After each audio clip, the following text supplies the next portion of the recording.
Hey guys, Bellator 272 has come and gone, and I wanted to talk about the main event.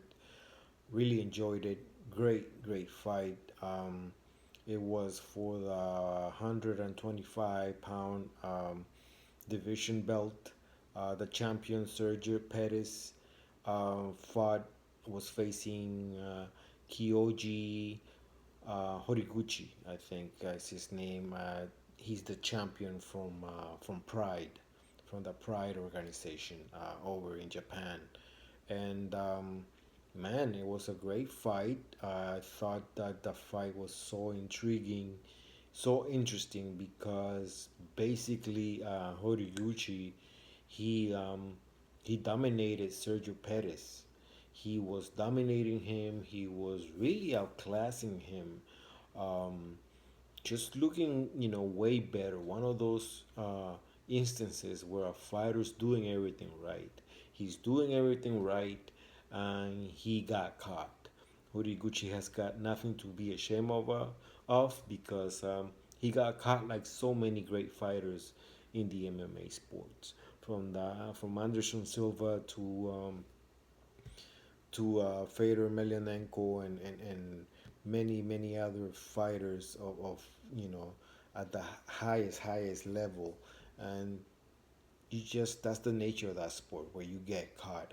Horiguchi, I love his style. The pace clearly was faster than Sergio Pettis.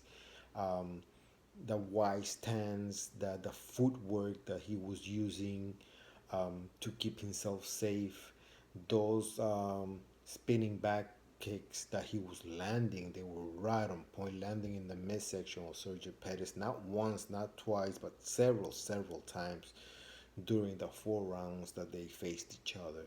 Um, I think Horiguchi was the faster guy, was the better guy of that night as far as being technical, as far as having a game plan. Sergio Pettis um, kept his composure. To his credit, his composure was there. He kept it. He kept calm. He was always thinking. He was always trying to do something. I mean, at one point when he went down, um, Horiguchi went after him, and Perez landed a very nice up kick that busted the right eye of Horiguchi, and he was bleeding from it, and he hurt him. Um, Horiguchi was game though, and he was there, and he was just, in my opinion, he was doing everything right. He was doing everything right, except that he has that style where he keeps his hands down. He keeps his hands down, and I'm telling you, from years of watching a lot of fights and seeing a lot of knockouts, if you have that style in MMA, eventually, maybe not when you're young and you're fast and you're on a roll, doesn't happen, but eventually it will happen. It happened to Anderson Silva, and Horiguchi paid for it dearly this time because in the fourth round, I had Horiguchi winning round one, round two, round three, and he was winning round four for as short as it was. He was just a better. He was, he was using the ring very well, controlling the fights very well. The pace, he was putting a good pace.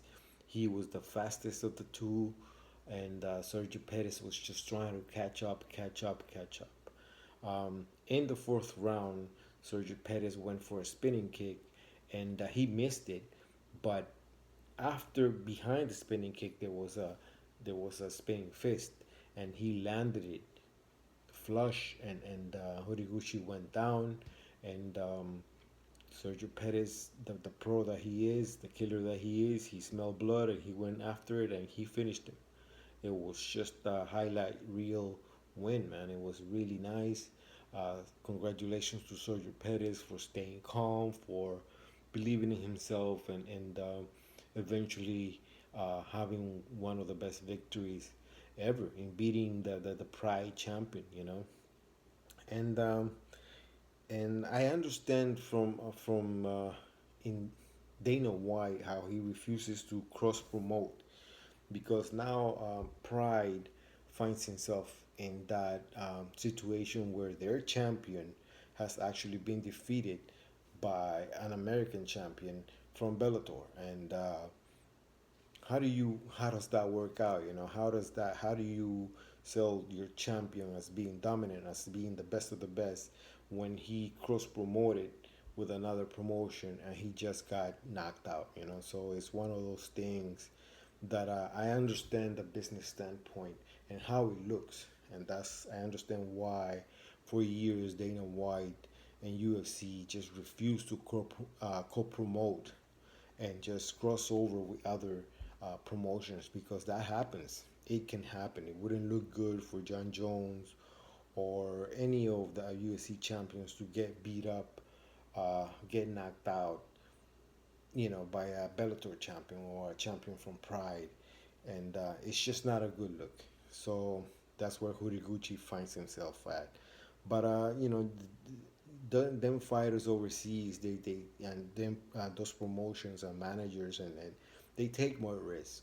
They believe in the system of fighting um, anyone, anywhere, at any time, and that in itself can be admirable. I admire it, because it's no shame. Sergio Pettis is a legit champion, uh, of the champion of Bellator right now, and he did a great job of staying calm, of getting his win, even though he was getting dominated. He never stopped trying, and that was the result. He got that spectacular win.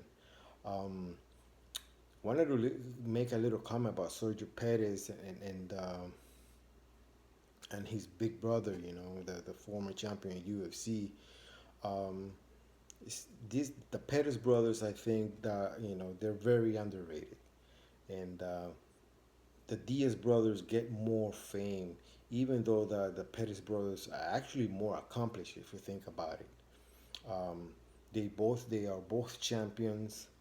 Nate Diaz has never actually been a champion. He's never actually gotten a belt, and they have faced killers and they've had hard wars in the rings, and they are so talented.